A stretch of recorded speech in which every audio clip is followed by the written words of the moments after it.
Ko esiet sveicināti, dāmas un kungi, puikas un meitenes. Man ir tas gods šodien kopā ar manu kolēģi Kārlu Ozolu atskatīties uz aizvadītā gada notikumiem. Man ir ar Kārlu bija tāda ilgākā doma apmaiņa par to, kā varētu nosaukt šo podkāstu, jo mēs ceram, ka šī nebūs pirmā un arī nebūs pirmā un pēdējā reize, kad mēs to darām. Tādēļ Kāļa piedāvājums, jeb Kāļa drauga, precīzāk piedāvājums par riteņgalvām. Es ceru, ka nāks arī labumā jums, un arī to novērtēsiet, Kārli, kādēļ riteņgalvas. Tāpēc, ka mēs esam ļoti atkarīgi no riteņbraukšanas. Domāju, mana dzīve pilnīgi viss sastāv no riteņbraukšanas. Arī pēdējos 3 gadus es strādāju ārzemju kompānijā Lantern Rouge, kas saistās ar šoseis riteņbraukšanu. Mana darba ikdiena sastāv tikai riteņbraukšana, tāpēc ir grūti ko citu izvēlēties. Un tā arī tavā gadījumā, kā federācijas ģenerālsekretāram. Jā, tas gan, jo riteņgalvas tik tiešām ir, tā galva ir tikai un vienīgi riteņbraukšanā, gan man, gan tev. Gan arī, es domāju, mūsu lieliskajiem klausītājiem, neatkarīgi no formas, kā jūs klausīsieties šo Latvijas riteņbraukšanas gada apskatu. Tā sezona, Kārli, ir bijusi notikumiem, manuprāt, tiešām ražana un interesanta. Ja man lūdzu raksturot pagājušā gada beigās sezonu, tad tiešām jau likās to brīdi, ka tā ir gada sezona, kopš es esmu riteņbraukšanā labākā, tā arī viņa bija, bet šīs gads pacēla latiņu vēl solīt augstāk, un gribētos teikt, ka atsevišķu mūsu atlētu paveiktais ne tikai šoseis riteņbraukšanā, bet arī citos riteņbraukšanas veidos, pacēla riteņbraukšanas atpazīstamību, es gribētu teikt, vēl nebijušos augstumos Latvijā pavisam noteikti. Un domājams, kad ir cerības arī sagaidīt ko tādu arī uz priekšu. Kārli, kāds bija tavs šīs gads par riteņbraukšanu un ko tev šīs gads riteņbraukšanā? Tas bija izcils. Pirmkārt, tas bija olimpiskais gads, kas ir ļoti svarīgs olimpiskajos sporta veidos. Un visos veidos, kuros varēja mūsu sportisti nostartēja lieliski. Tīpaši Toms Skuņš 4. bija Parīzē, Ernests Zebols tika finālā un bija varbūt Latvijas mēdījos arī kļuva par tādu vietējo zvaigzni, jo daudz novērtēja viņa sniegam arī Mārtiņš Blums. Labi sev parādīja arī BMX uzspīdēja Veronika Stūriška, kur jau iepriekšējos gados izcīnīja pasaules čempionas titulu un vispārējos titulus. Es domāju, gads būtu vērtējams gan jau tuvu pie 10, ja būtu jāvērtē skalā kādā. Es tev piekritīšu, un arī plus tie notikumi, kas bija šeit uz vietas Latvijā, riteņbraukšana arī, es domāju, ka nav likuši vilties. Gan BMX riteņbraukšanā Eiropas kauss, nākamgad jau būs arī lielais Eiropas čempionāts, tāpat arī gravel riteņbraukšana Latvijā attīstās, un šogad arī bija tiešām foršs gravel pasākums, gravel weekend pasākums, tāpat arī mūsu lielie vaļi, gan Velo LV pasākumi, gan, protams, Vivus LV MTB maratona posmi tiešām bija jaudīgi un interesanti, bet iesim droši vien visam secīgi cauri. Piedāvājam ar Kārli iepriekš spriedām, kā tad varētu likt šo gada apskatu, tad loģiskākais būtu iet cauri riteņbraukšanas veidiem par to, kas tad katrā no šiem riteņbraukšanas veidiem spilgtākais ir noticis šajā gadā, kas man ir iespēdies atmiņā, kas Kārli tev ir iespēdies atmiņā. Piedāvāju sākt ar šoseis riteņbraukšanu, kas globāli ir viennozīmīgi lielākā riteņbraukšanas disciplīna ar vislielāko atpazīstamību, ar vislielāko naudu, protams, arī iekšā un tā tālāk. Latvijas riteņbraukšanai tiešām šoseis riteņbraukšanā kopš Romāna Manšteina ziedu laikiem 2000. 2001. gads nav mums bijuši tik augsta un līmeņa rezultāti, pie tam ne tikai vienās sacensībās, bet visas sezonas garumā, un tas galvenais varonis jau arī mums visiem ļoti labi zināms, Toms Skuņš, kurš arī ir izvirzīts, un mēs tik tiešām ceram arī, kad viņam būs iespēja kļūt par Latvijas gada labāko sportistu, jo līdzvērtē balsojumā viņš ļoti pārliecinoši uzvarēja. Ne par velti, to tiešām Tomu paveikto novērtē, un par riteņbraukšanu Latvijā, pateicoties tieši viņa panākumiem, uzzināja vēl, manuprāt, krietni vairāk ļaudis nekā to zināja iepriekš. Kārli, tavas emocijas par Tomu Skuņu paveikto, tavs arī varbūt tāds neliels eksperta viedoklis, jo tomēr tu seko daudz dziļāk analītikai un visām šīm lietām, pastāsti par Tomu Skuņu sezonu, kas tev iespēdies visvairāk atmiņā. Jā, es gribu sākt ar to, ka es pagājušajā gadā biju Glāzgovā, kur arī bija pasaules čempionāts, redzēju tieši šajā, un es domāju, tajā brīdī, ka Es neredzēšu labāku sniegumu Tomas Kuņa ziņā, kur viņš izcīnīja 8. vietu pagājušajā gadā Glāzgovā. Viņš arī būtu 4. Es domāju, ka labāk nebūs. Un šis gads pārsteidza personīgi, tomēr viņam arī 33 gadi. Sportisti parasti 33 gados neprogresē, bet Kuņa gadījumā viņš katru gadu paliek labāks un labāks. Redzēs, kā būs nākamajā gadā. Vai viņš būs vēl labāks, vai nē, diez vai, bet cerams, ka viņš atgāzīs manas cerības, nevis cerības, bet prognozes, jo jā, ir grūti pārspēt šo gadu būt 2. vietā Strade Bianchi, kur tikai zaudēja Tadejam Pogačaram, kurš arī aizdīja fenomenālu sezonu, un es domāju, visās balvu pasniegšanās, ja nebūs gada sportists pasaulē, tad tuvu tam, jā, ja viņš tomēr izdarīja gandrīz maksimāli, ko varēja izdarīt, zaudēja palielam tikai 2 sacensībās šogad, jā, Skuņš arī vēl bija kas vēl bija top 10 Flandrijas tūrē, 5. olimpiskajās spēlēs, 4. pasaules čempionātā, arī nopelnīja gandrīz 2000 UCI punktu, jā, 2037, kas ir ārkārtīgi liels skaitlis. Jā, tikai grūti ko pateikt, viņš ir fenomenāla sezona un cerams, ka būs nākamais gads vēl labāks, jo varbūt viena lieta, kas pietrūkst šajā sezonā, ir uzvara, jo Skuņš nav uzvarējis kopš 18. gada UCI sacensībās. Kurš Kalifornijas, vai ne? Nē, tas bija tieši Itālijā viendienas brauciens Trevali Varezine, bet viņš arī tagad uzvarēja ātrā vienā Kalifornijas tūrē pasaules tūrē. Un arī Spānijā, manuprāt, viņš uzvarēja. Jā, tieši tā Maljorkā, jā, toreiz bija 3 uzvaras, un šogad nav neviena, arī pēdējos 6 gados, jo, protams, tāda, ka Skuņa tipu braucējiem ļoti grūti uzvarēt, jo viņš nav ne sprinteris, ne kalnos braucējs, un tāda klasika braucēji, piemēram, arī Attila Valters, kurš finišēja Parīzē 5. Viņš arī nav izcīnījis nevienu uzvaru. Viņš finišēja. Pareizi, ka es kļūdījos. Jā. Viņš arī nav izcīnījis uzvaras ārpus Ungārijas tūres un čempionāta vietējā, jo vienkārši ir ļoti grūti uzvarēt, teiksim tā, riteņbraukšanā sacensības, ja tu neesi sprinteris, vai ja tu nav tik ātrs sprints, tāpēc, jā, bet rezultāti lieliski. Kas man no Toma ir palicis šogad visvairāk atmiņā, un ko es varbūt visvairāk abrīnoju viņa sagatavotībā, viņa sniegumā, ir tas, ka viņš top rezultātus spēja sasniegt, es jau skaitīju, gandrīz katrā mēnesī sezonas laikā, ja, sākot no marta sākuma Strade Bianchi, izcīnīta 2. vieta, atceramies kādā finišā, viņš Maksim Van Gil, kurš tikko pārgājis arī uz Red Bull Bora Hansgrohe komandu pārspēja. Jā, Pogačars bija tikai priekšā, kā jau tu minēji. Pēc tam ejam tālāk, tāds pašs marta beigas, pēdējā marta diena Flandrija, top 10 rezultāts. Droši vien Kārli piekritīs viena no top 3 klasikām, viennozīmīgi arī sezonas klasikām, lielajām klasikām, viendienas klasikām, varbūt igadējām klasikām. Tāpat tās ejam atkal tālāk uz priekšu, pēc tam atpūties Latvijā, uzņēma šeit pat Carnikovs gaisu, piedalījos dažādās tepat arī pa Latviju pasākumos, bijis klāt, un pēc tam atkal Tour de France velobraucienā 4. vieta etapā. Nebija tā pati tūre vienkārši Tomam, bet tik tiešām uz šo te vienu atrāvienu posmu viņa Neilanda aizbrauc, manuprāt, tas bija 18. posms, un tajā arī 4. vieta tika izcīnīta, pēc tam uzreiz olimpiskās spēles, atceramies fenomenāls sniegums, 5. vieta, turpat bronzas medaļa arī cīņā par bronzas medaļu līdz pēdējiem metriem. Ejam vēl tālāk, septembra beigas pasaules čempionāts, 4. vieta, arī tur, kā viņi ar Hilī cīnījās 2, cik maz pietrūka.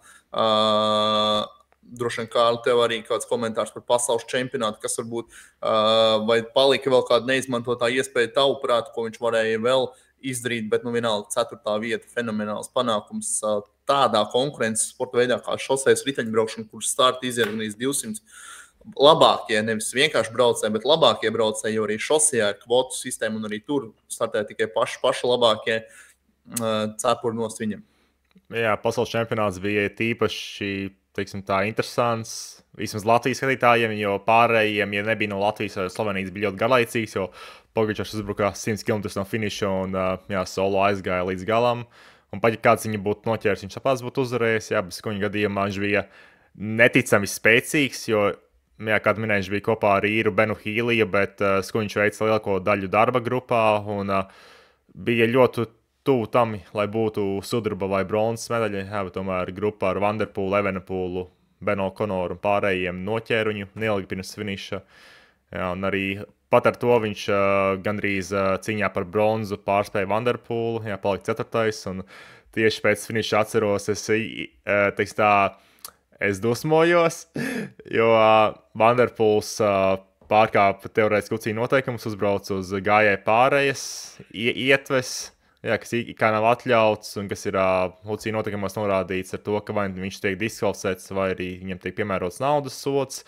Un atceros, toreiz mans bosnietis Lantēna Rūžs teica, lai es ierakstu Twitterī to, jo man liels konts Twitterī ar gandrīz 20,000 sekotāju. Es domāju, labi, ierakstīšu. Jo, prom tāda, ka tie visi komisāri, viņi bieži vien arī Twitterī visi skatās, un dažbrīd tie sacensību rezultāti tiek mainīti, īpaši, ja ir sprints un kāds sprinteris izdarījis kādu bīstamu kustību. Neatļaut, jā, tu vari diskvalificēt, ja kāds Twitterī pamanījis, jā, tad arī aizsūtīt to Marksam, jā, tev uzreiz to atspēlē, lai sūta protestu, jo tomēr būs, nebūs, tomēr medaļai svarīgi pasaules čempionātā, jā, tomēr beigās pat Vanderpūlam nevienu sodu, pat naudas sodu nepiešķir, jā, lai gan vismaz minimālais bija naudas sods, jā, ko varēja piešķirt, bet jā, tā arī neko nemainīja.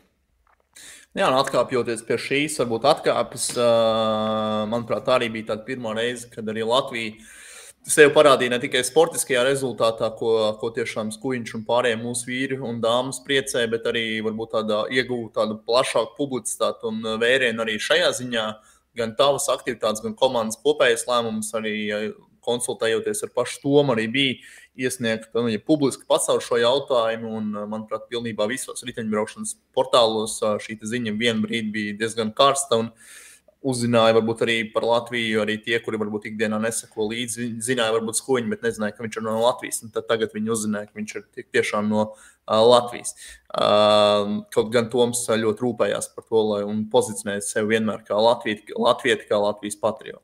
Jā, atgriežoties pie tās ziņas, jā, es tā kā tieši Tomam Marksam teicu, jā, tev, lai tu ieliec vienkārši Twitterī to federācijas vēstuli, jo es vienkārši zinu, kā Twitter strādā un ka tas ir palielinām vissvarīgākais mēdījis, jo visi žurnālisti to izmanto un arī tika tā ziņa ļoti viegli pamanīt, kā bija šajā gadījumā arī, man liekas, tas tweets sasniedz 700,000 skatījumu, tā kā nereālu skaitu. 800,000. Jā, pēc tam arī vakarā man vēl tajās dienas vakarā vēl sūtīja draugi no Dānijas, ka viņa lielākajā mēdījā tas pat tiek minēts, un tā kā tas nebija pat minēts tikai riteņbraukšanas mēdījos, bija minēts arī ārvalstu ziņās, tas vienkārši aizgāja ļoti plaši, jā, tas vismaz vēstījums. Bet galvenais, tas sausais atlikums no tā, lai tik tiešām tā vienādā pieeja vismaz tiktu ievērota, jo es domāju, ka uzmanība tam tiktu pievērsts. Jautājums, kā turpmāk tas tiks traktēti, viena veida pārkāpumi attiecīgi skatoties, vai tā ir zvaigzne vai nav, kas, manuprāt, tiešām nav pareizi,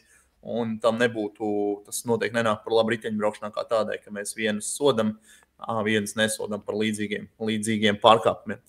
Bet tā ir tāda viena maza sadaļa šajā visā lielajā gada notikuma apskatā, ja runājam tieši par šoseis riteņbraukšanu. Es domāju, ka Tomam Skujiņam rezultāti tik tiešām liek lepoties par viņu paveikto, un ir tā cerība iekšā, ka tas vēl nav viss, ko viņš savā karjerā, kas ilgs, cerams, vismaz vēl 4 gadus būs, un kā arī to mēs esam iepriekš runājuši, ka viņš gribētu aizbraukt līdz Losandželosai, un es neredzu šobrīd nevienu iemeslu, kādēļ, lai tas nenotika. Tā kā novēlam Tomam veselību, veiksmi, un varbūt, Kārli, tev vēl kaut kas piebilstams par Skujiņu sezonu, un varbūt kā tu redzi viņu nākotnē.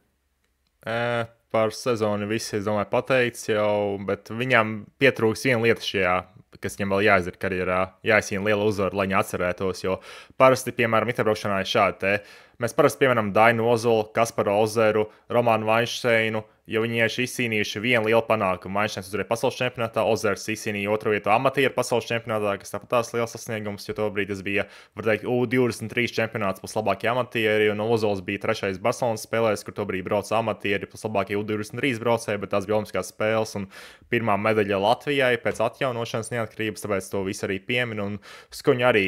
Viņu arī pēc karjeras atcerēsies 20 gadus Latvijā, bet ja viņš grib, lai viņi atcerās ilgāk, es domāju, viņam jāizcīna medaļu olimpiskajās spēlēs, Losandželosā diez vai sanāk.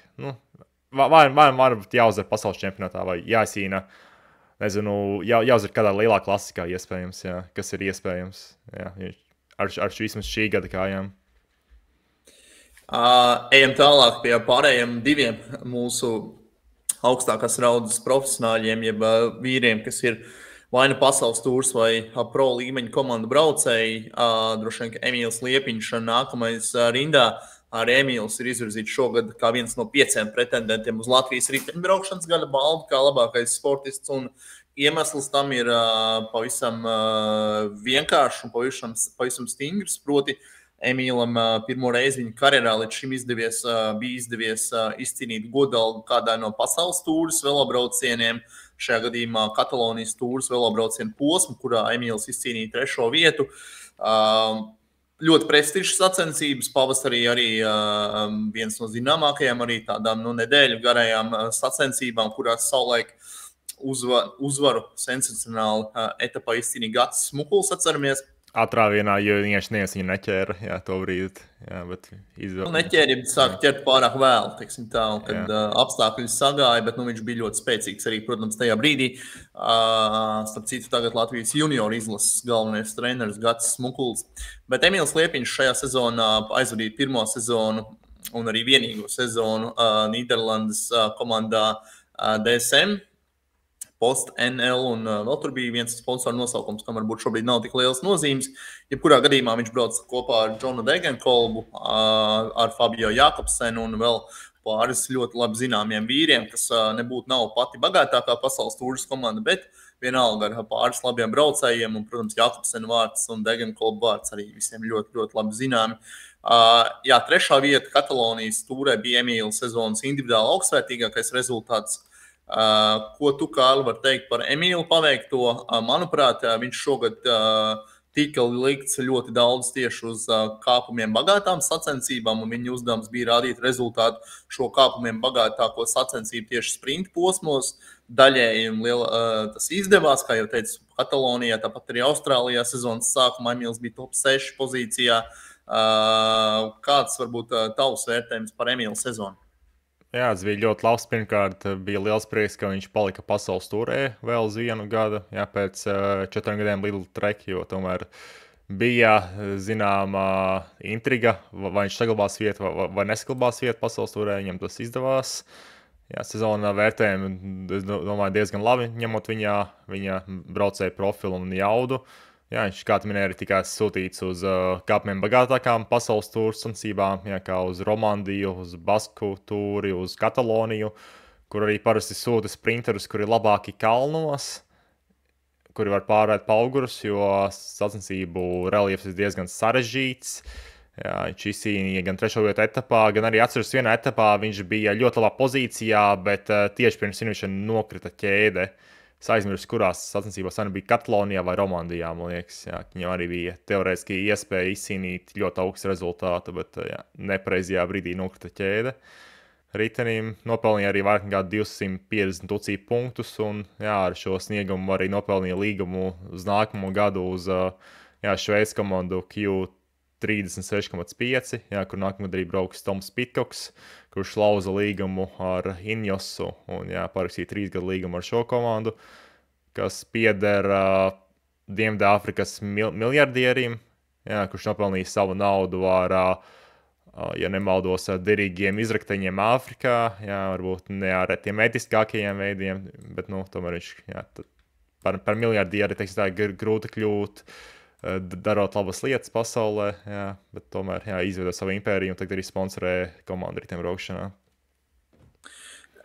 Paturpinot arī par Emīlu sezonu, kopumā nevar aizmirst arī viņu izcīnīto jau 3. Latvijas čempionu titulu pēc kārtas, kur noķēra uz pirms paša finiša tā brīža atrāvienu un ļoti maz pietrūka, lai arī pacīnītos par uzvaru. Ja precīzāk viņš jau pacīnījās par uzvaru arī Baltijas čempionātā, tomēr tie 2 priekšā esošie Lietuvas braucēji tur arī palika, un Baltijas čempionāta ieskaitē neizdevās atkārtot to, ko viņš paveicis Lietuvā gadu iepriekš, bet jebkurā gadījumā Liepiņš, manuprāt, ir aizvadījis labu sezonu, ņemot vērā arī to viņa lomu, un to momentu, arī, ko es ar viņu esmu runājis, un arī ne tikai ar viņu, arī ar treneriem, kad Emīls vairs nav klasisks sprinteris, respektīvi, uz kuru komanda strādās, bet viņš ir ļoti labs mehānisms sprinta vagonā, Un ar Emīlu runājot, arī šie piedāvājumi bijuši ne tikai no šīs Q36,5 komandas, bet arī vēl no vairākām citām pat augstāku līmeņu komandām pasaules tūrē. Tā kā viņu novērtē, viņu zina, un pats galvenais ir tas, ka svarīgākais Emīlam noteikti novēlēt izcīnīt to pašu svarīgāko, proti uzvaru, jo tikai uzvaras viņam gadījumā, kā tādam sprinterim, varbūt ne tik izteiktam, kāds viņš bija mazāk līmeņa komandās, kur viņš bija gan Rietumu bankā, gan pēc tam tālāk, protams, arī Marseļā, pēc tam tālāk OnePro Cycling teamā, arī Beļģijas, Valonijas komandā. Skaidrs, ka tā loma pamainījusies ir, un arī, bet tas līmenis arī, protams, ir pavisam cits, kādā viņš braucis pēdējos gadus, tik ilgi būt arī pasaules tūrē 5 gadus. Jau ir atzīstams rezultāts, un es domāju, ka Emīlam nākamais gads kopā ar Pitkoku, kopā ar vēl daudziem labi zināmiem braucējiem šajā Q36,5 komandā, kas starp citu nemaz nav jauna komanda riteņbraukšanā, jo viņi būtībā turpina Dimension Data komandas tradīcijas, jeb arī ir saistīta arī ar citu Dimension Data, ir Dienvidāfrikā savukārt savulaik reģistrēta komanda, tā kā kaut kāda saikne ar to, ko tu teici par komandas vadītāju noteikti arī ir. Jā, tas ir īpašnieks, vadītājs ir arī, man liekas, Dienvidāfrikānis, kurš vienkārši atrod īstos sponsors. Mēs arī runājam ar citiem cilvēkiem, kas svarīgākā prasme riteņbraukšanā ir piesaistīt sponsors, tā kā pārliecināt investorus vai arī uzņēmumus sponsorēt komandas. Tomēr budžeti lieli, 20-60 miljoni, tomēr, un tas ir gadā, tev katru gadu jāmaksā komandai tas. Plus-mínus, tomēr tā liela investīcija. Bet runājot par Emīlu Liepiņu, es aizmirsu pieminēt to, ka mans priekšnieks, Lantern Rouge, viņš arī ir no šī gada viens no galvenajiem menedžeriem Visma Leasebike. Un augusta beigās viņiem vajadzēja atrast līdautu Olavam Kojam nākamajam gadam, jo viņiem nobrukā darījums ar Miki Tunisenu, kurš aizgāja uz Astanu. Tam tieši uzrakstīja, vai Liepiņam tie brīdī ir līgums. Tad es uzrakstīju Liepiņam, viņš teica, ka viņš jau tie brīdī bija parakstījis līgumu. Bet tajā gadījumā viņš atceros, ka tavās nebūtu ticis pie Visma Leasebike līguma, jo viņi bija vēl labāka opcija. Daniels Maklejs, britu sprinteris, kuram arī to brīdi nebija parakstīts līgums. Tad viņš arī brauks nākamajā gadā ar Leasebike un ievilks Olavu Koju uz sprintiem. Ok. Es domāju, par Emīlu daudz jau kas runāts un daudz ko vēl runāsim. Pats galvenais iemesls, lai runātu, vienmēr būs rezultāts un ceram novēlam Emīlam, lai labi griežās kāja arī nākamajā gadā. Trešais mūsu braucējs augstākā līmeņa komandās ir Krists Neilands.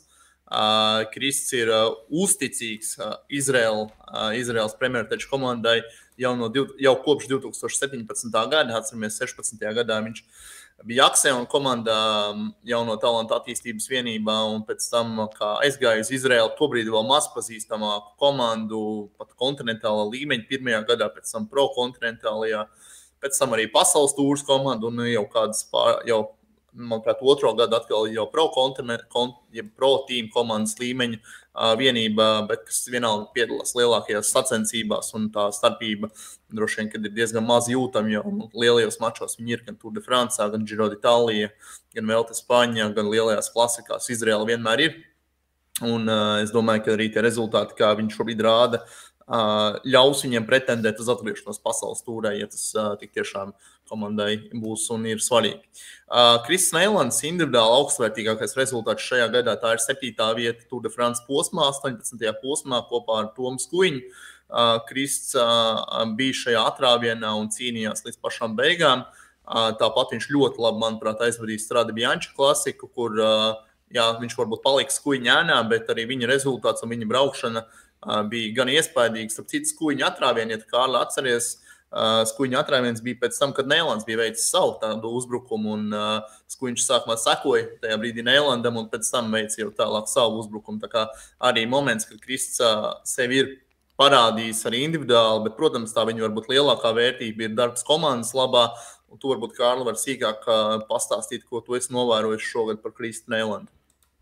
Kā katru gadu viņš bija ļoti spēcīgs, varbūt nav tie lielākie rezultāti, bet tādās top 20 Strade Bianche vai arī citās klasikās ir ļoti grūti sasniedzami, bet Krista lielākā vērtība tāda, ka viņš ir ļoti universāls, var gan uzbraukt kalnā, gan vilkt līdzinamos komandu. Viņam arī ir ideāls augums, 1,89 m plus mīnus 70 kg, kas komandām ļoti patīk, jo tas nozīmē, ka tādi braucēji parasti var izdarīt visu. Tāpēc arī Izraēlas komanda viņu pagarināja pagājušajā gadā līgumu uz vēl 3 gadiem. Es domāju, arī es pieļauju, ka viņš arī varētu nākamo līgumu parakstīt ar Izraēlu, līdz 28 gadam pieļauju, jo tomēr viņš ir stabila vērtība un diezgan uzticīgs, kā arī pārējie Latvijas braucēji, kuri varbūt nav tik sautīgi un vienmēr strādā komandas interesēs un baigi nerunā pretī, varbūt kā citu valstu braucēji. Esmu dzirdēti stāsti, tad arī parasti varbūt tos braucējus, kuri tik daudz negrib strādāt, arī izmet no komandām. Un tā tālāk, tāpēc, Kristiāns vienmēr ir bijusi stabila vērtība Izrēlā, un tā arī īstās būs nākamajos 2 gados. Jā, to noteikti Kristam arī novēlam, lai viņam izdodas arī pa starpai būt stabilai vērtībai, bet pa starpai arī izmantot savas iespējas, jo vienmēr viņas ir, un Krists arī vienmēr ir atzīmis, ka iespējas sev parādīt ir. Jautājums, kā tas viss saliekās, un vai izdodas pārnest to uz pašu rezultātu gūto. Katrā ziņā viņš paliek Izraēlas komandā, katrā ziņā komanda ir stabila, es domāju, finansiāli arī gana labi nodrošināta vienība. Un ne tikai viņš, bet arī vēl vairāk Latvijas speciālisti strādā Izraēlas komandā, proti Elīna Majori, sveiciens Elīnai, tāpat, protams, Matīs Riekstiņš, arī Kristaps Rakštels, mūsu fizio vīri, kas Kristaps Rakštels vairākus gadus tieši ar Kristoferu Frūmu ir darbojies, mēģinājis palīdzēt viņam un daudz palīdzēs viņam rehabilitācijas procesos.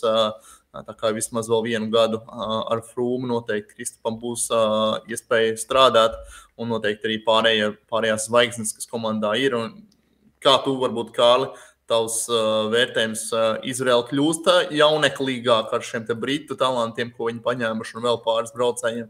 Var redzēt, ka viņi tiešām domā arī par to, kas būs pēc 2-3 gadiem, jo tā iepriekšējo praksi bija parakstīt ļoti vecus braucējus.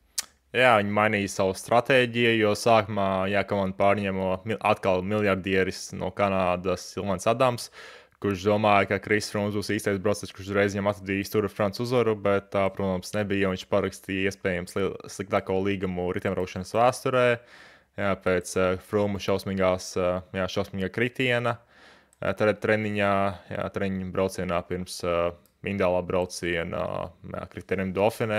Bet viņi mainīja savu stratēģiju, parakstīja jaunākas braucējus, arī attīstīja savu attīstības komandu. Plus viņi arī nozaga no FDG, Francijas pasaules tūras vienības, viņu talantu skautu, kurš darbojās viņu attīstības komandā. Aizmirst, kā viņš sauc, labi, nav svarīgi, ka viņi arī, paņēma pareizos cilvēkus komandas apkalpē, kuri spēja uzbūvēt komandu, un lēnām viņi diezgan jaudīgu jaunu sastāvu savākuši. Tur gan Josefs Blackmores, kurš šogad uzspīdēja, gan Matthew Richtello, Dereks G, kurš šogad arī bija top 10 Tour de France kofertējumā, pārējiem labiem braucējiem. Jā, liksim punktu mūsu profesionāļiem, ja pasaules tūras braucējiem vīriešiem. Pirms pāriesim pie dāmām, arī gribētos vēl pāris mūsu braucējus atzīmēt.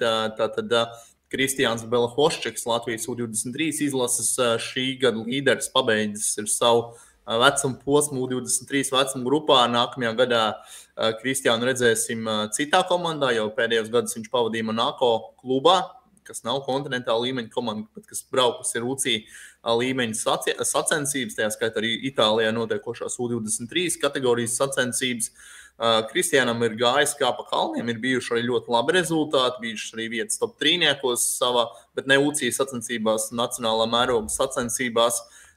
Bet, zinām, ka nākamajā sezonā viņš mainīs savu komandu, vēl nav oficiāli izziņots, bet skaidrs, ka viņš būs UCI kontinentālā līmeņa komandā, Itālijā bāzētā komandā, ko droši vien varbūt vairāk varēsim pastāstīt pēc tam, kad tas oficiāli kļūs zināms. Katrā ziņā Kristiāns turpinās braukt un cerēsim uz to, kad viņam arī izdosies sevi parādīt. Varbūt īsi, Kārli, par Kristiānu, kas tev palicis atmiņā no šīs sezonas, par viņa rezultātiem vai varbūt kādas epizodēm. Jā, atceros, bija lielākais sniegums iespējams. Viņam bija Eiropas čempionātā U23, kur, ja nemaldos, viņš krita pirms finiša taisnē. Pat nenokrita viņam ritenim, vienkārši ietriecās un visas pieķis izlauza. Nu, arī Viņam tā paveicās, viņš palika sveiks un vesels pēc tās epizodes, jo ātrums, kā tu varētu iztēloties, bija milzīgs.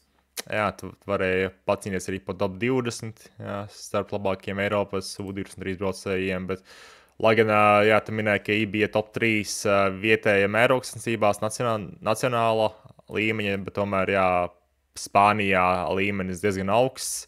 Jā, viņš arī uzvarēja vienā no braucieniem Madrides apkārtnē, jā, posmā, kur arī startēja, piemēram, attīstības komandas no Pasaules tūrs un Pro Conti, jā, precīzāk, Pro Conti vairākas attīstības komandas, kur arī startēja iespējams nākamie Pasaules tūrs braucēji.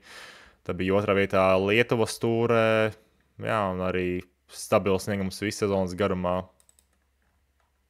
Jā, vēl gribētos pieskarties arī pāris braucējiem, kas startēja Latvijas izlases sastāvā Baltijas mēroga sacensībās, proti Māris Bogdanovičs aizvadīja tiešām, manuprāt, ļoti augstsvērtīgi Igaunijas tūri.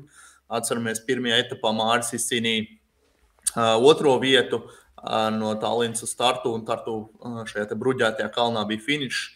Pēc tam kopumā ar saviem komandas biedriem latvieši izcīnīja arī ļoti labu rezultātu Lietuvas tūrē.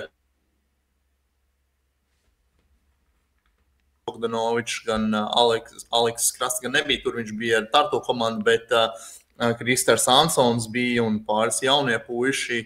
Tā kā, tāds labs komandas darbs izdevās, un domājams arī, ka jā, šie Baltijas mēroga sacensības, Lūcija mēroga sacensības, kas notiek Baltijā, lielākās mūsu reģionu sacensībās, arī Latvijas izlases nostartēja gana godam.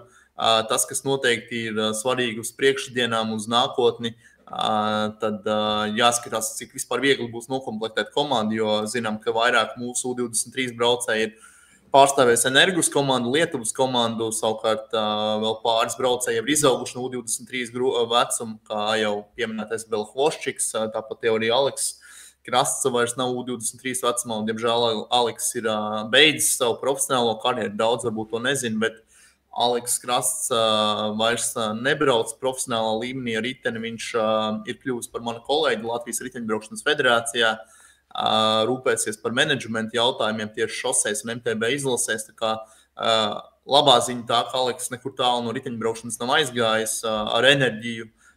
Es domāju, ka viņam arī viss būs kārtībā, un jau februāra otrajā pusē ar junioru izlasi dosies jau uz pirmo treniņu nometni. Tā kā saistam ar Aleksu labas cerības jau šajā ampulā. Skaidrs ir viens, ka riteņbraukšanā, ja tu netiec šajā augstākajā līmenī, ir pietiekami sarežģīti arī kaut ko ikdienas maksājums veikt un vispārējo, tā kā pilnībā arī saprotams lēmums, kaut gan tās cerības un tā ticība, kad izdosies, bija gan man, es domāju, arī viņam pašam bija, un arī daudziem, varbūt Latvijas riteņbraukšanas līdzekļiem bija tāda cerība, jo tā plaisa starp mūsu 3 vadošajiem un nākamajiem ir pietiekami liela, lai neteiktu vairāk, tāpēc jau ar vēl lielākām cerībām varbūt mēs varēsim parunāt arī par to, kas mūs varētu sagaidīt junioru līmenī nākamajā gadā. Tā kā skatīsimies, jā, arī par šo līniju. Kārli, varbūt tev kāds piemetina savu komentāru. Jā, es domāju, ka Aleks izdarīja pareizo lēmumu, jo mūsdienās riteņbraukšanā nežēlīga konkurence. Okay, tā bijusi vienmēr, bet mūsdienās palielam ir tā, ka junioru vecums ir ārkārtīgi svarīgs. Un, ja tu netiec vienā no top 20, top 25 attīstības komandām, tad tavas izredzes tikt uz pasaules tūri vēlāk ir ārkārtīgi minimāls. Jo es, piemēram, tieši šodien paskatījos, kādi 5 braucēji tika pie pasaules tūras līgumiem, kuri nebija pat taisno no attīstības komandām. Un var rēķināt, ka ir plus mīnus vairāk tūkstoši, kuri par to cīnās. Tāpēc izredzes tik pie pasaules tūras līguma ir ļoti mazas, un tev ir jāuzvar sacensībās, un diezgan daudz, lai pamanītu komandas skauti. Jā, tāpēc visu savu uzmanību jāvērš uz junioriem. Un vēl ko es gribēju piemetināt, pirms pāriet varbūt pie jaunatnes riteņbraukšanas, ir arī šis Āzijas sektors, jeb Ķīnas riteņbraukšana, kurā mums arī šajā sezonā bija 2 pārstāvi. proti Māris Bogdanovičs un Andris Vosekalns. Un Andrim varbūt šī sezona objektīvi iemeslu dēļ nebija tik personīgi laba. Viņš pietiekami daudz palīdzēja komandai, bet pašam individuāli nebija tāda rezultāta. Tad par Māri Bogdanoviču varam gan teikt pretējo. Mārim tik tiešām laba sezona. Arī Ķīnas līgā, kas nav UCI līmeņa sacensības, bet vienalga Ķīnā kotējās ļoti augstu. Māris izcīnīja vairākas uzvaru un arī 2. vietu, un arī kopvērtējumā izcīnīja 5. vietu, kas, manuprāt, arī ir labs panākums Mārim. Un papildus arī viņš startējas Pro sērijas sacensībās, guvis arī UCI punktus. Taihu Lake kopvērtējumā viņam 23. vieta un arī nopelnīt UCI punkti, tāpat arī vēl citās sacensībās. Tā kā kopumā Latvijas vicečempionam Bogdanovičam laba sezona un pozitīvi arī tas, ka viņš turpinās arī nākamajā sezonā pārstāvēt šo pašu Hengxiang Cycling Team komandu. Un skaidrs, ka Ķīnā riteņbraukšana paliks arvien populārāk un šie braucēji uzvārdi arī Ķīnas komandās paliks skaļāki un domājams, ka jā, tā būs, ja tu netiec pasaules tūris vai pro līmenī, tad alternatīvais variants ir doties arī uz Āziju un domājams, jā, ka tā Ķīnas līga turpinās attīstīties. Jā, Ķīna ir laba otrā iespēja daudziem braucējiem, kuriem neizdos dabūt pro līgumu Eiropā. Arī Japānā ir labas iespējas, labas komandas, arī Reins Tārmē uz turien pārgāja, jo tas nebija varbūt naudas jautājums, jo viņam Intermarché piedāvāja lielāku līgumu, bet viņš nevēlējās atkal pavadīt gadu ļoti stresainā vidē, kur tev Eiropā katrā sacensībās jācīnās par katru metru, par katru pozīciju pirms līkumiem svarīgiem tā tālāk. Tāpēc, jā, Ķīnā viss attīstās, arī Ķīnā, jā, viss notiek tiem braukšanā, un arī viņi sponsorējas Astanu. Jā, viena no viņu lielākajām riteņbraukšanas ražošanas fabrikām XDS, jā, kā viņi saucās, jau aizmirsu. Bet jā, tā ir diezgan laba iespēja arī nopelnīt naudu, jo dzirdēju, ka Austrāļi arī no sacensību naudas balvām arī diezgan daudz var salsīt, jā, pietiekami daudz uzvaru, tāpēc jā, tā ir laba iespēja turpināt riteņbraukšanas karjeru un nopelnīt arī kādu naudu. Ejam tālāk pie jaunatnes riteņbraukšanas. Vēl par dāmām neesam aizmirsuši, bet arī pie jaunatnes riteņbraukšanas gribās tomēr pieķerties. Latvijas jauniešu izlasi būs 17 izlasi šajā sezonā. Tāda kārtīgāka tūri veids arī par Eiropu. Lielā mērā pateicoties arī Latvijas jaunatnes riteņbraukšanas fondam, kur tieši Toms Skuiņš bija viens no lielākajiem atbalstītājiem un arī pateicoties viņa akcijai. Atceramies par Parīzes Olimpisko spēļu fanu krekliem, arī tika saziedota pietiekami solīda naudas summa, lai varētu aizsūtīt jaunos uz Eiropu, uz Beļģijas sacensībām, tāpat bija Polijas sacensības, bija vēlreiz Beļģijas sacensības, bija Luksemburgas tūri, bija Austrijas tūri. Tā kā priekš jauniešu vecu, manuprāt, labs kalendārs un arī panākumi gana labi. Beļģijā saucamajās kermisās, jeb arī vietējās reģionālās sacensībās. Visur, kur latvieši startēja, tika izcīnīts uzvaras. Man pašam arī nācās būt klāt 2 no šīm sacensībām. Antverpenē un arī vienā mazākā ciematā notikušajās sacensībās, kur gan Arvīts Logins, gan 2. sacensībās Marks Jākapsons uzvarēja. Tāpatās arī Polijā tika izcīnīts uzvaras sacensībās. Arī Luksemburgas tūrē mūsu līderim Georgam Tjuminam 6. vieta kopvērtējumā, kur tik tiešām bija ļoti daudz izlašu labākie braucēji. Marks Jākapsons arī sevi parādījis kā ļoti progresējošs braucējs. Manuprāt, tieši Markam Jākapsonam no visiem mūsu jauniešiem bija izteikti lielākais progress kopā varbūt ar Arvīdu Loginu un arī daudzpusību, ko Marks rādīja šajā sezonā, bija gan iespaidīgi un galvenais saglabāt vēsu prātu un smagi strādāt, mērķiecīgi strādāt arī uz priekšdienām, lai varētu mēģināt turpināt savu progresu. Un, jā, Georgs Tjumins startēja un tika sevi apliecināja un nonāca Red Bull Junior Brothers nometnē, kurā viņš arī uzvarēja beigās un nopelnīja vietu komandas sastāvā uz nākamo gadu. Tas ir Auto Eder Grenke, ja Kārli palabojies kļūdos. Vispārējais.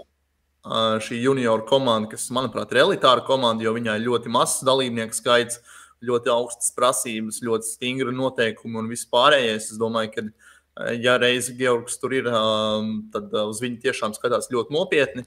Un tikpat skaidrs ir tas, ka arī viņam vēl būs ļoti, ļoti smagi jāstrādā, lai sevi parādītu. Viena latiņa ir sasniegta, bet lai sevi patiešām lielajā pasaules riteņbraukšanā apliecinātu, būs jāspēr nākamais, aiznākamais un vēl kāds solis uz priekšu. Labā ziņa ir tā, ka viņš ir ļoti drošās rokās, labā sistēmā, kurā ir līdz pat pasaules tūras komandā ir sakārtot sistēma, arī U23 komanda tur ir. Tā kā ir pamats cerībām. Pirms varbūt vēl pieķer un dod tev, Kārli, vārdu par jauniešiem. Nevaram aizmirst arī juniors. Olivers Jēkabs Skrapts, mūsu junior izlases izteikts līderis šajā gadā. Viņš tiešām bija izteikts līderis 20. 21. vieta Eiropas čempionātā, attiecīgi grupas un individuālajā braucienā, kā arī 13. vieta Slovākijas tūras kopvērtējumā, kas bija pasaules nāciju kausa, arī noteikti nav peļama sezona. Šobrīd nākamā sezonas pirmais mērķis Oliveram ir pabeigt mācības Murjāņu sporta ģimnāzijā. Sezonu viņš noteikti iesāks un visticamāk arī aizvadīs Energus komandā. Lietuvas, Baltijas šobrīd vienīgie kontinentālā līmeņa komandā un skatīsimies, protams, kā ies viņam. Kārli, tavs komentārs par jaunajiem, par to, kā uz ko iet pasaules riteņbraukšana un kā tajā potenciāli varētu izskatīties Latvijas jaunie braucēji. Jā, es gribu pirmkārt pateikt lielu paldies Latvijas riteņbraukšanas federācijai, ka viņi šobrīd dara, manuprāt, visu pareizi, ka liek uzsvaru uz jauniešiem un nākamajā gadā uz junioriem, jo to arī diktē noteikumi riteņbraukšanā mūsdienu profesionāli, kur arī komandu skauti un arī es jau skatās braucējus, kuriem 15, 16 gadu un jau diezgan ātri identificē talantus un kur jau junioru vecumā 17, 18 gados braucējiem, jau reāli braucējiem tiek piedāvāti multimiljonu līgumi, kur ir tiešām tās komandas cīnās, piemēram, par Albertu Vitenu Philipsenu, kurš uzvarēja Glasgow pasaules čempionātā gan šosē, gan MTV.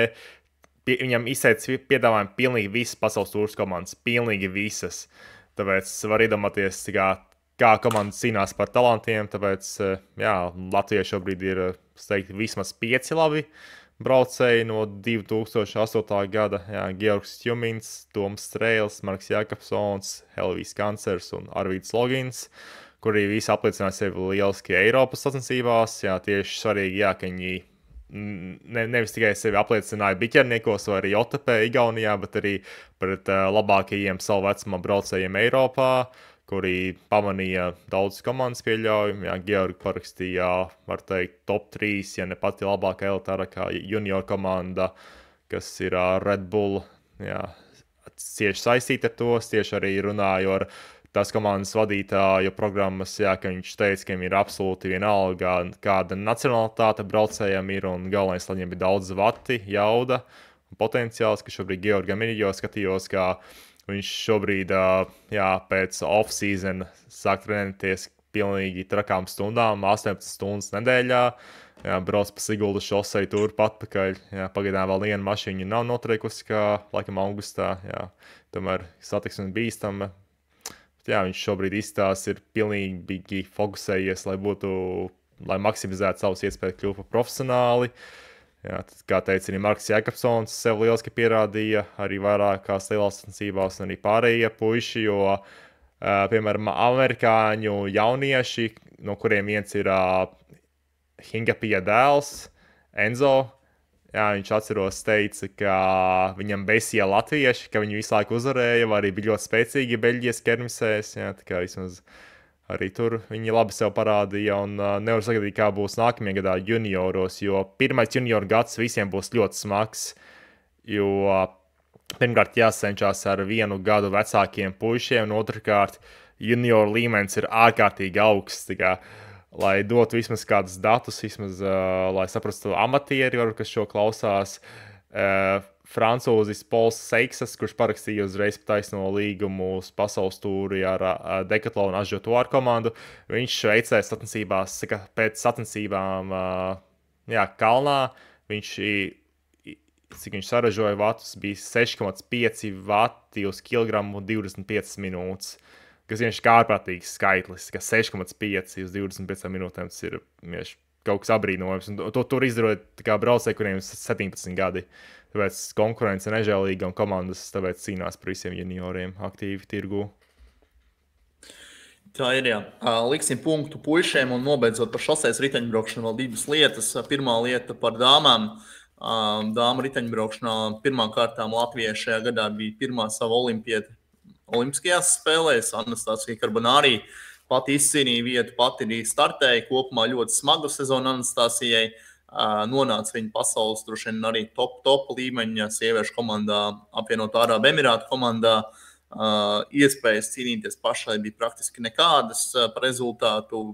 Jā, viņi bija kopā ar ļoti labām braucējiem, ļoti daudz palīdzēja komandai, bet sausā statistika ir tāda, ka 19. vieta Eiropas čempionātā ir viņas labākais rezultāts, individuāli labākais rezultāts, un nākamajā sezonā viņa kāps soļus atpakaļ, tādā ziņā, ka viņa nonāks kontinentālā līmeņa komandā netālu no savām mājām Itālijā un mēģinās savu karjeru atkal tādu restarti uztaisīt, pirmkārt gūstot prieku no tā, ko viņi dara, otrām kārtām gūstot rezultātus un trešām kārtām sevi parādot, varbūt atkal atgriezties pasaules tūris apritē, tā kā viņai tāda restarta sezona būs priekšā. Jebkurā gadījumā bija milzīgs prieks redzēt olimpiādē Latvijas sievieti, ja Latviju pārstāvošu sievieti Anastasiju starta. Tā kā prieks, ka viņa turpinās karjeru, bet skaidrs, ka viņai arī vajadzīgs ir, vismaz šī sezona, lai restartētos, lai gūtu atkal uzvaras, ja prieku par sasniegto. Jāatceramies iepriekšējā gadā, ka viņi jau bija attīstības komandā, viņi uzvarēja sacensībās gan Horvātijā, gan arī citur. Tā kā viņai uzvaras garš ir svarīgi, jo tomēr viņai ir vairāk sprinter tipu braucēji. Un skaidrs, ka nākamā gada pasaules vai Eiropas čempionāta trases, kas būs kāpumiem ļoti bagātīgas, nebūs viņai tās pašas piemērotākās. Un, protams, arī Dana Rožlapa, mūsu pieredzes bagātākā šoseis riteņbraucēja gadu ziņā, 12. vieta Eiropas čempionātā, manuprāt, ļoti labs rezultāts. Tiešām treneris Jānis Mūsiņš zina, un arī Danas organisms spēja sagatavoties un ļoti labi startēt tieši individuālā brauciena sacensībās. Arī sezonas beigās Francijā notikušajās sacensībās, kā arī varbūt uzreiz zina nosaukumu. Jā, Chrono Destinations, jā, bija 10. Jā, arī tur viņiem bija top 10 rezultāts, tā kā nav ne Latvijā, ne Baltijā labāks šobrīd individuālā brauciena meistars par Danu. Līdz ar to noteikti viņai arī ceram, ka viņi turpinās startēt starptautiskajā apritē. Un kamēr nebūs jaunā maiņa Danai, tikmēr mēs viņu turēsim un mēģināsim viņu tā atbalstīt, lai viņi turpina savu sportistas karjeru. Jā, tomēr Dana ir kā Toms Skuņš, kurā ar vecumu tikai paliek spēcīgāka, jo 45 gadu vecumā izcīnīja 2 vietas Eiropas čempionātā individuālajā braucienā. Ļoti labi sev parādīja, tomēr viņai ir izcili treniņa apstākļi Spānijā, kur trenēja Alicāntes reģionā, kur visas pasaules tūras komandas arī veic treniņu nometnes, arī es 2 gadus dzīvoju un var apstiprināt, ka ceļi un kalni ir piemēroti, kur arī junioru izlases aizdīs treniņu nometni, tāpēc, ka tur viss ir izcili. Laikapstākļi, satiksme, vispārējais, tikai jānovēl labāks rezultāts nākamgad, jo redzēju stravāk, viņi arī aktīvi trenējas, brauc daudz stundas, tāpēc, ka jau sacensības neizpaliks. Ok, un pēdējais vārds par šoseis riteņbraukšanu, par pasākumiem. Ne kolēģim, bet citam sporta leģendai Valdim Alteram ir raidījums Nagls, un tur bija arī tāda nagla kā pazaudētā nagla. Tad pazaudētā nagla, diemžēl, Latvijas šoseis riteņbraukšanai vismaz šajā gadā bija Baltika Chain Tour velobrauciens, un šobrīd vismaz federācijas līmenī tiek darīts viss, lai viņu atjauninātu. Jo tieši finansējuma trūkums, ja precīzāk pat ne finansējuma trūkums, cik daudz neskaidrība par finansējumu pieejamību un iespējas laicīgi jau tikt pie šī atbalsta bija šķērslis tam, lai viņš varētu notikt. Un skaidrs, ka mums ir svarīgas UCI līmeņa sacensības, un mēs nevaram bez viņām iztikt. Līdz ar to jādara viss, lai nākamajā gadā atgrieztu atpakaļ. Šobrīd tiek gan sarunas, gan Rīgas domi, gan arī, protams, ar valsts ir ministrijām atbildīgajām notiek, un tāda cerības tā arī ir. Pats galvenais, ka ir vēlme organizēt Latvijā noteikti un arī Igaunijā noteikti. Lietuvā tā situācija nav tik viennozīmīga, diemžēl, jo lietuvieši izdomājuši savu tūri, Tour of Lithuania, bet cerams, ka vismaz viena posma Baltika Chain Tour arī Lietuva norganizēs, jo šīm velobraucienam ir jābūt 3 valstu pasākumam, lai viņš būtu pilnvērtīgs Baltijas ceļš, ja Baltijas ķēde. ko mēs arī novēlam. Nu, un tad nākamā gada lielākais pasākums pašmā riteņbraukšanā šosejā noteikti būs Baltijas čempionāts, kurā ir iespēja, un par 90% būs iespēja redzēt arī Tomas Kuiņu startējumu, Kristu Nēlandu, Emīlu Liepiņu, Madi Mihels un vēl daudz top līmeņa braucējus, arī Aivaru Mikūti, kas ir Lietuvas vienīgais augstākās, jeb augstas traudas braucējs no Tudor komandas, kas ir pro līmeņa, viena no labākajām komandām pasaulē. Cēsīs notiks, šīs sacensības, pirmās dienas būs Priekuļos, pēc tam Cēsīs. Aplis diezgan izaicinoši, es gribētu priekš Latvijas teikt, gan Priekuļa aplis, gan pēc tam Cēsu aplis vēl jau vairāk. Finišs arī būs kāpuma pašā augšā, ja zini Cēsu pilsētas kalnu, tad no pašas apakšas līdz pašai augšai. Nu, tur būs, Kārli, es tev teikšu, arī tev, ja tu izdomās pie amatieriem braukt, būs ko iesvīst. Es būšu, domāju, diezgan slinks, jo man, teiksim tā, es sanāk jūnijā gatavošos lielākam pasākumam. Šveici būs jābrauc, jākārto viens UCI tests, redzēs, vai es nokārtošu vai nē. Bet es domāju, Baltijas čempionāts būs ļoti interesants. Arī jāpiemina, es domāju, sieviešu velodiena biķerniekos. Šogad cik bija 500 dāmas tik pulcētas, pat nezinu precīzi skaitli, bet bija milzīgs skaitlis. 600, arī labs pasākums bija.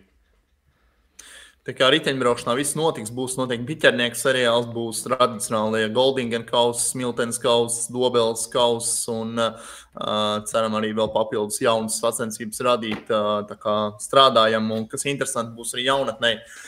Madonā Smecers Silva biatlona trasēs, ap citu arī Otops variants latviešu gaumē ar vēl naidīgākiem kāpumiņiem nekā Igaunijā, tā kā būs ko redzēt arī Madonā. Kā varam gatavoties un trenēties. Liekam punktu šoseis riteņbraukšanai, pārējiem pie BMX riteņbraukšanas. BMX riteņbraukšanā, ja mēs runājam par reisu riteņbraukšanu, ja tradicionālo BMX riteņbraukšanu, kā mēs varbūt viņu vairāk zinām Latvijā, ja riteņu motokrosu, arī kā viņi sauc, tur arī Latvijai šis gads ir bijis notikumiem ļoti bagātīgs. Sezonas, varbūt tā starptautiskā sezonas īpatnība bija tāda, ka praktiski visas sacensības tika sakoncentrētas sezonas startā, sezonas sākumā, un mūsu galvenā dāma, teiksim tā, mūsu galvenais atlētis BMX riteņbraukšanā tādā rezultātu izpausmē Veronika Monika Stūriška, mūsu U23 vecuma grupas braucēja, kurai sezonas pats starts varbūt nebija nemaz tik izcils, kāds viņš ir bijis vēl gadu iepriekš junioru vecumā, proti pasaules kausa izcīņā Veronika izcīnīja kopvērtējumā 3. vietu, bet katrs posms bija kā tādās amerikāņu šūpolēs, bija amerikāņu kalniņos, bija ļoti labi rezultāti, bija varbūt rezultāti pat ārpus fināla, jeb ārpus top 8, gala rezultātā tā bija 3. vieta, nu, tad sekoja arī lielākie starti. Pasaules U23 čempionāts Veronikai izcili izdevās, viņa izcīnīja uzvaru, viņa kļuva par zelta medaļnieci, ieguva savā īpašumā 2. gadu pēc kārtas pasaules čempions kreklu, kas UCI čempions krekls tiešām ir ļoti liela un, manuprāt, svarīga trofeja. Un pēc tam viņi to atkārtoja arī Eiropas čempionātā, uzvarēja arī Eiropas U23 čempionātā dramatiskā sīvā cīņā, bet to izcīnīja un tik tiešām vēl beigās kvalificējās uz Parīzes olimpiskajām spēlēm, kur savā debijas reizē izcīnīja 20. vietu. Pirmo reizi tādā startējot ar pilnībā visām pasaules planētas labākajām elites braucējiem, tā kā arī noteikti nav peļami, lai arī olimpiāda beidzās ar kritienu un ar reālām izredzēm arī iekļūt šajā top 16, jeb pēdējās cerības braucienā. Jebkurā gadījumā es domāju, ka Veronikas rezultāti jāvērtē ar pluszīmi, arī lielu pluszīmi, jo viņai galā ir tikai 18 gadi. Un U23 vecuma grupa ir tā viņas grupa, kurā viņa startēs arī nākamajā gadā. Prieks, ka viņa ir nonākusi Red Bull aprūpē, arī viņa Red Bull atlēts, viena no retajām Latvijas sportistiem, līdzīgi arī kā Georgs Tjumins. Tā kā ar Veroniku viss, es domāju, būs vislabākajā kārtībā. Galvenais pašai turpināt smagi trenēties, klausīt trenerus un iet soli pa solim. Bet, Kārli, tu esi BMX-ā vairāk līdzitēja lomā, tu neesi varbūt eksperts kā šosejā, kur es no tevis daudz varam mācīties, bet tieši šosejā BMX riteņbraukšanā no līdzitēja skatu punktu, kā tu redzēji šogad, paskatoties arī uz Veronikas sniegumu. Nu, pirmkārt, ir prieks, ka Latvijā ir atkal jauna zvaigzne BMX-ā, iespējams nākamais Māris Strombergs. Ja, tomēr, kā minēja Veronikai, ir 18 gadi, rītdien būs arī 19 gadu dzimšanas dienas, skatos Wikipēdijā.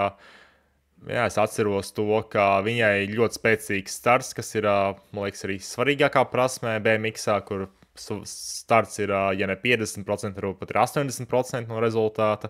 Kā arī bija Māra Stromberga gadījumā, kur, ja tas ātrākais startā un ja tu noturi pozīciju līdz galam, tu uzvari parasti.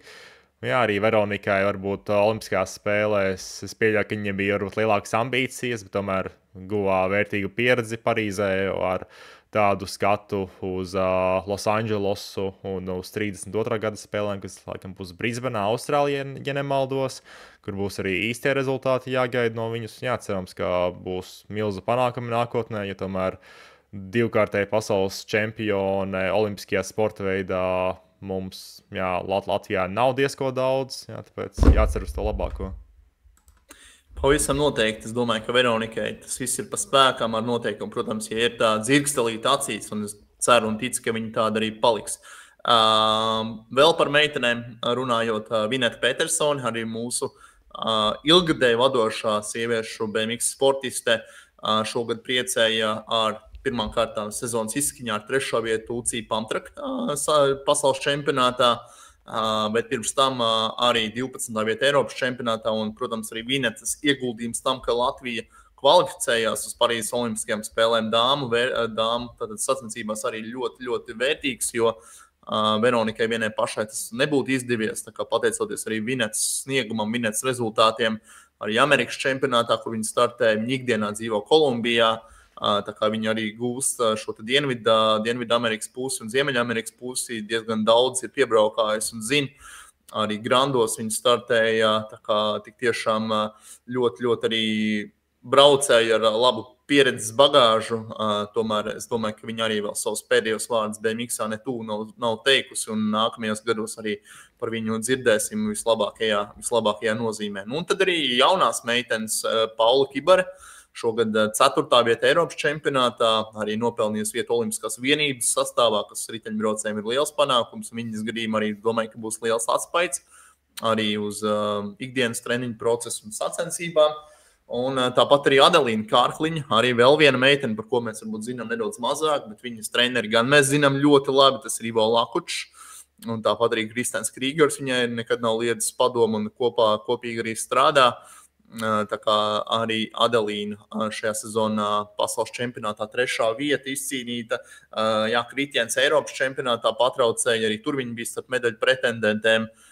Nākamajais gads viņiem būs 1. junioru vecuma grupā, tad arī varēsim vairāk ko redzēt un saprast, bet tieši kā viņai ies lielajā sportā, jo to galā lielā izmaiņa ir lielais starta kalns, kas viņai gadījumā būs pietiekami liels izaicinājums, bet zinot viņas treneru kolektīvu, es domāju, ka ar Adelīnu viss būs kārtībā un arī viņa sevi varēs nopietni pieteikt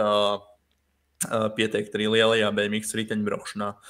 Nu, tad pārējot pie puišiem, sezona bijusi gana interesanta. Sāksim varbūt no augšas, no elites sportistiem. Tad elites sportistiem mums ir viens izteikts līderis šajā sezonā, un pats arī nopelnīja vietu un startēja Parīzes Olimpiskajās spēlēs. Tas ir Kristens Krīgers.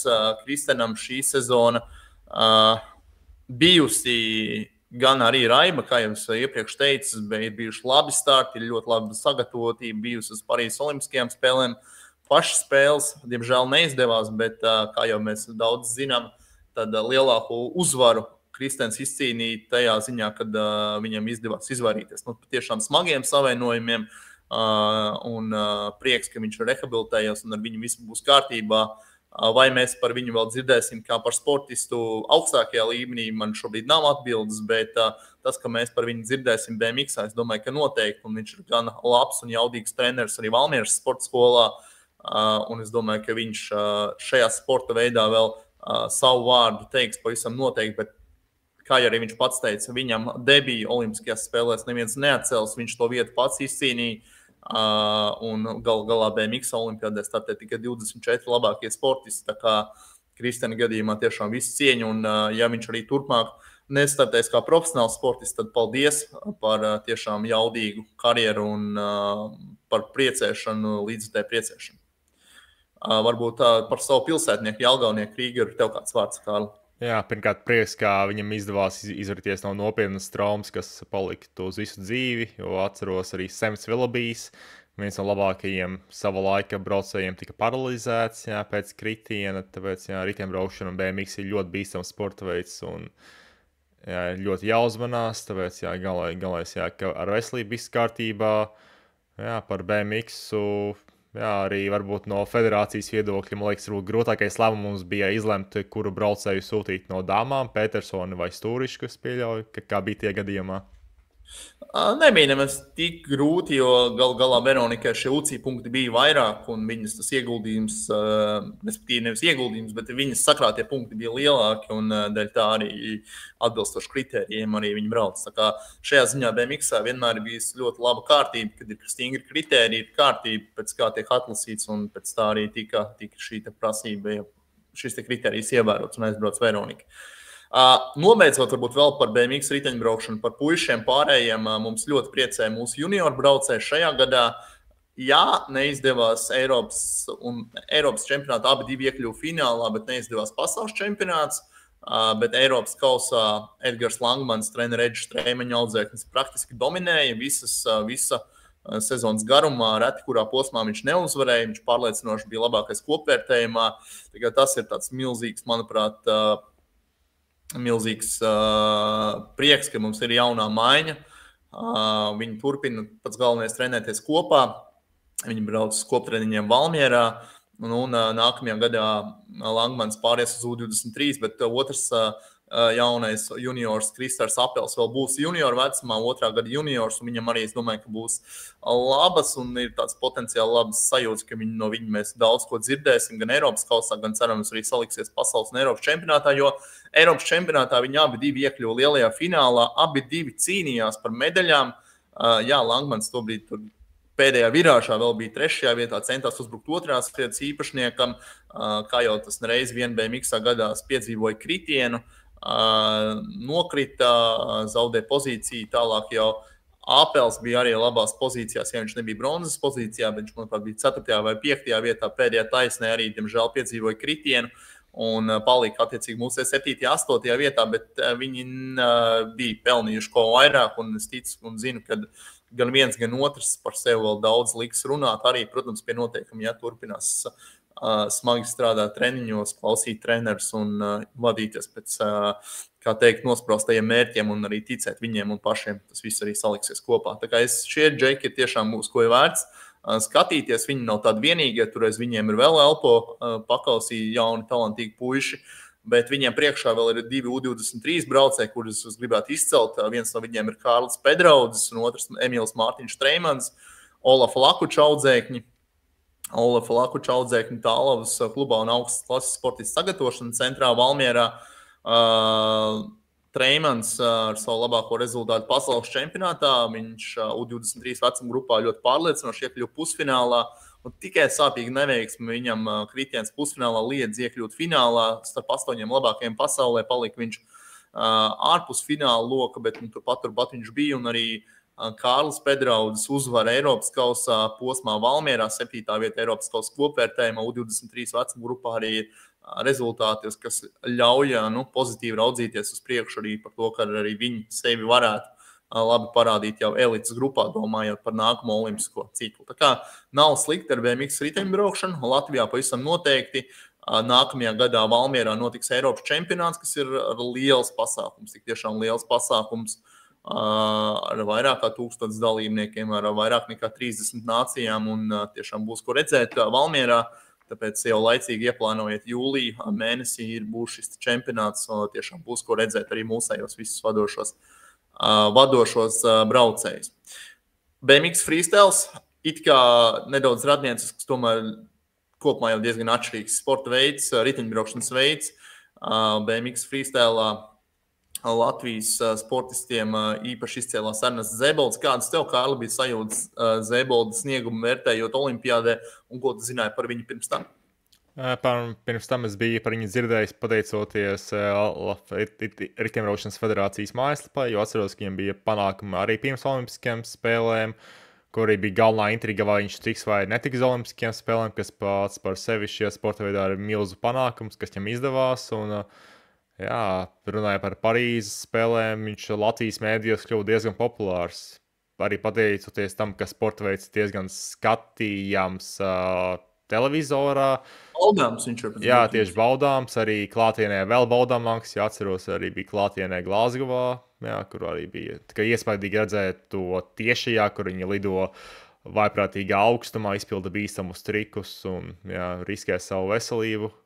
Un jā, priecē publiku, tāpēc jā, viņš bija diezgan patīkams pārsteigums un iespējams arī pateicoties to, ka sporta veidā ir visādi triki, viņš arī ir diezgan populārs arī sociālajos tīklos. Jā. Nē, tik tiešām par Ernestu vislabākie vārdi un tiešām jaudīgs sniegums bija no viņa. Un tas pats galvenais, ka viņš nav gatavs apstāties, viņš grib likt jaunus trikus klāt. Tikko kā pasaules čempionātā viņam nedaudz pietrūka līdz finālam, 15. vieta arī, protams, nav slikts rezultāts, bet es domāju, ka uz nākamajā ciklā viņš pieliks vēl klāt. Viņš ir nopelnījis vietu Olimpiskās vienības zelta sastāvā, kas arī jau ir tiešām jaudīgi. Tā kā es domāju, ka ar Zēboldu arī, un arī viņš nav vienīgais. Tur ir Tomas Grīnbergs, tur ir Arturs Virdzinieks, un arī gal galā pat šī kustība freestylā, gan Geto Games līdzdalība, tur gan Medliepāja festivāls, gan Saldus festivāls, arī mači tiešām ir lieli. Un es domāju, ka arī tur būs laba nākotne BMX freestylā, jo ir entuziasti, tas pats Šneiders, treneris, tāpat Klēpja ģimene ir ļoti aktīvi iesaistīta šajā BMX freestyle attīstībā Latvijā. Zēbolds kā līderis, kā tāds vēstnesis tam visam, tur labas lietas var salikties arī uz priekšdienā. Un nobeidzot mūsu apskatu, mūsu noslēdzošā tēma, protams, ir kalnu riteņbraukšana, MTB riteņbraukšana, kas arī ir riteņbraukšanas veids ļoti populārs Latvijā, pateicoties lielā mērā Igo Japiņa aizsāktajiem MTB maratonu seriāliem, kas šobrīd jau ir izaudzis gan viņa seriāls, gan arī klāt nācis Vibus LV MTB maratonu seriāls. Ir vēl citi MTB pasākumi, tāda kārtīga kalnu riteņbraukšanas lielvalsts ir Latvija, bet tādā augstā līmenī, ja runājam par olimpisko riteņbraukšanas veidu, mums ir tikai viens pārstāvis, Mārtiņš Blūms, tādā elites līmenī. Un Mārtiņa Blūma sezonu arī noteikti ir vērts apskatīt un vismaz izcelt svarīgākos startus. Mans personīgais viedoklis ir tāds, ka ieguldīts bija milzīgs darbs gan no Mārtiņa, gan no viņa trenera Jāņa Mūsiņa, gan no visiem pārējiem, lai izdotos tiešām fantastiska sezona.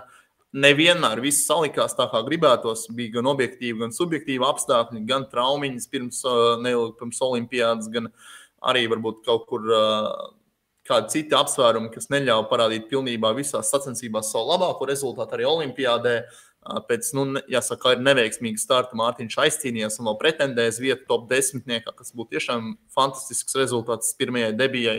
Bet kopumā labākie rezultāti tika gūti XCC, jeb shortreisā, jeb saīsinātajā krosā, kur Blūmam 4. vieta pasaules kausa posmā Amerikā, 6. vieta Eiropas čempionātā un XCO krosā, 17. vieta Olimpiskajās spēlēs bija viņa varbūt tāds individuāli viens no labākajiem rezultātiem, kaut gan arī tur es zinu un ticu, ka viņš varēja vēl izspiest no sevis vairāk. Gan tehnika pievīla, gan pašam starts neizdevās, bet jebkurā gadījumā Mārtiņš ir mūsu vadošais braucējs un svarīgi ir tas, ka viņam arī jāpalīdz maksimāli, lai viņam karjera būtu vēl vismaz ne tikai 4 gadus, bet vēl arī uz priekšu. Kārli, tu daudz arī sekojas līdz Mārtiņam, tavs vērtējums par viņa sezonu. Jā, pirmkārt, man liekas, viņš varētu būt viens no nenovērtētākajiem Latvijas atlētiem, jo ir grūti saprast, iespējams, parastai mājasēmniecei vai arī vispār parastam sporta līdzekļiem, cik sarežģīti ir iekļūt īpaši no Latvijas profesionālā MTB komandā, kur Mārtiņš tika pateicoties uzvarēja U23 pasaules kausa koffertēmā pirms 7 gadiem. Jā, vēl joprojām noturēties arī ļoti smagi. Atceros, pirms gada viņš bija UCI rangā, ja nemaldos, ļoti top 10. 13. vietā viņš bija. 13. kas ir ārkārtīgi augsts sasniegums, arī bija ļoti regulāri augstās vietās gan pasaules čempionātā, gan pasaules kausa posmos regulāri, jā, kur konkurence nežēlīga. Arī ik pa brīdim arī atbrauc Toms Pitkoks, Vanderpools un citas zvaigznes no šosejas. Jā, tomēr, jā, Mārtiņam iespējams, man liekas, vienmēr kaut kas lielās sacensībās pietrūks. Jā, tīpaši olimpiskajās spēlēs bija kritiens. Atceros, bija U23 pasaules čempionātā, man liekas, Austrālijā pirms ilga laika arī kaut kas notika, jā, kur viņš bija viens no favorītiem, bet arī vai nu ķēde pārtrūka, vai bija kritiens, neatceros konkrēti, bet jā, ka vēl iespējams lielākie rezultāti gaidāmi, jā, viņa karjerā. Es domāju, ka jā, ka lielākos rezultātus vēl no Mārtiņa varam sagaidīt, jo arī tā pārliecība, kā viņš aizvadīja to pašu pasaules kausu Amerikā, jā, šortreisā tas bija, bet vienalga tā. Viņš pēdējā aplī aizgāja kā līderis, nebaidījās uzņemties iniciatīvu.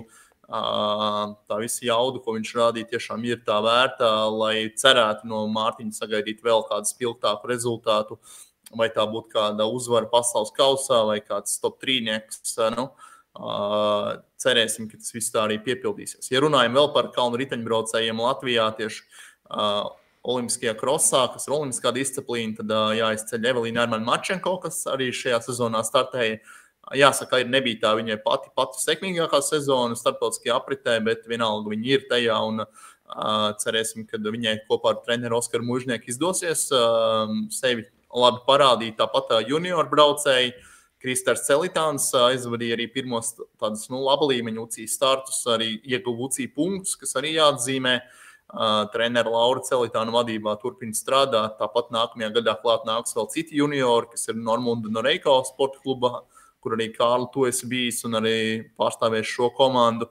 Tā kā arī jaunajai paudzei, plus, protams, arī Eiropas jaunatnes olimpiāda, Eiropas jauniešu čempionāts, tā kā arī MTB pamazām veidojās šī attīstība jau no jaunatnes vecuma, bet skaidrs, ka tur šīs tradīcijas, salīdzinot ar šoseju vai BMX, ir krietni mazākas pēdējos gados bijušas, līdz ar to tur prasās vēl tāds nopietnas darbs tieši jaunatnes vecumā, lai cerētu pēc gadiem, ka arī Blūmam būs kāds mantinieks. Un par maratoniem runājot, tad tur, protams, Oskars Mužnieks ir mūsu vadošais braucējs, ja vien nestartē Mārtiņš Blūms un Oskars arī top 20, manuprāt, top 25 bija Eiropas čempionātā šogad.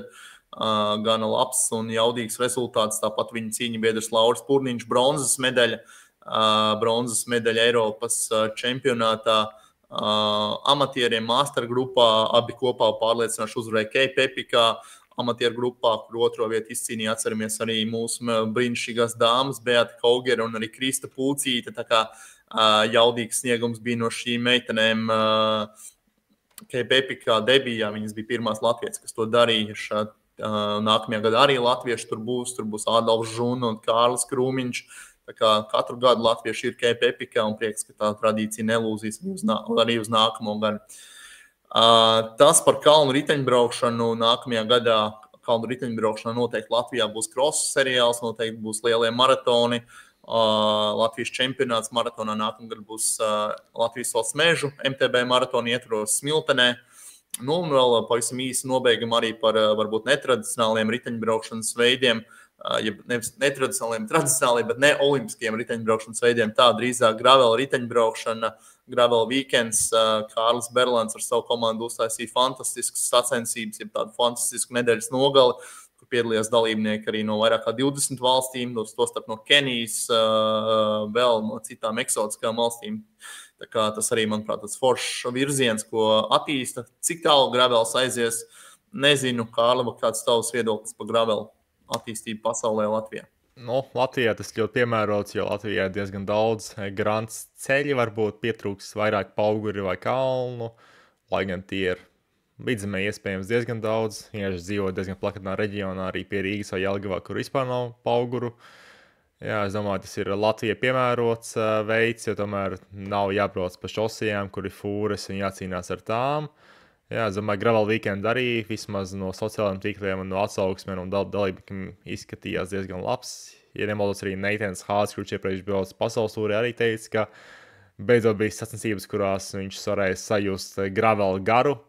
Jā, ka varbūt ārzemēs ASV viss kļūst jau ļoti profesionāls gravel, jo tur braucēji gan ar komandu līgumiem, gan ar sponsoriem pelna salīdzinoši lielas summas. Viss tiek optimizēts, viss ir maksimāli aerodinamisks, viss ir izrēķināts kā šosejā. Bet, jā, tur tas gravel gars tiek, teiksim tā, tiek zaudēts, jo, ja runa ir par rezultātiem, par naudu, jā, tad vienmēr tiks, jā, par to arī uz to tiks likts uzsvars, jā. Tad domāju, ka Latvijai diezgan parocīgs veids ir. Un pēdējais vārds vēl par treka riteņbraukšanu. Mēs neesam aizmirsuši arī Aināra Ķikša uzvaru pasaules čempionātā trekā masteriem. Attiecīgi viņš uzvarēja individuālajā braucienā, sprintā. Viņam nedaudz nepaveicās un 3. vieta. Tāpat Vitālijs Korņīlovs un Georgijs Nemelustīvijs piedalījās Eiropas čempionātā gada sākumā, kur Georgijam īstenībā diezgan labi veicās. Viņš bija ap vidusdaļu. Tā kā treka riteņbraukšanā, protams, būs grūti runāt par tādu nopietnu attīstību, kamēr Latvijā šī treka nav, bet tik tiešām Latvijā riteņbraukšanas disciplīnas, kas jau tiek attīstīts, ir pietiekami daudz. Es domāju, arī kaimiņu valstīs ir kaimiņu valsts bieži vien ar skaudību skatās, cik Latvijā ir daudz BMX braucēji, kādu panākumu bijuši skuiņam šosejā, un pilnībā visos riteņbraukšanas veidos vienlīdz tā attīstīt viņas. Diemžēl mūsu resursi ir par īsu tam, bet kā tas būs nākotnē, noteikti būs entuziasti, būs dzinējspēks vēl papildus, tad arī varēsim runāt par tādu nopietnāku vēl citu riteņbraukšanas disciplīnu attīstīšanu, bet šobrīd jākopja un jātīst jau tās, kuras tiek aktīvi darbināts un iet uz priekšu. Kārli, es gribu teikt tev lielu paldies, man bija tiešām gods un prieks ar tevi kopā parunāties. Apskatīties, kāds šis gads ir bijis. Varbūt mēs kaut ko esam aizmirsuši, Kārli? Iespējams, vēl var pieminēt labākos amatierus šosejā, Girtu Vēveru. Tomēr, jā, viņš arī stabila vērtību. Otrā vieta pasaules čempionātā savā grupā, jā, individuālajā braucienā. Pagājušajā gadā uzvarēja, šogad bija otrais, kas arī ļoti augsts sasniegums. Tomēr viņš trenējas kā profesionāls, arī tagad audzina savu dēlu Edvardu. Jā, kā profesionāli, cerams, nākotnē, jā, redzēs. Un pēdējais vārds noteikti arī Arvis Prūdi gribētos izcelt, Guinness rekordistu, cilvēks, kurš dara fenomenāls lietas, visu cieņu, tā kā arī viņam. Bet, gan, Kārli, teikšu tev lielu paldies, teikšu skatītājiem un klausītājiem lielu paldies. Tāds bija Latvijas riteņbraukšanas gada apskats. Paliekam uz velo un riteņgalvas būs atpakaļ. To mēs ar Kārli esam vienojušies, kad un kā, sekojiet līdzi un paliekam uz velo.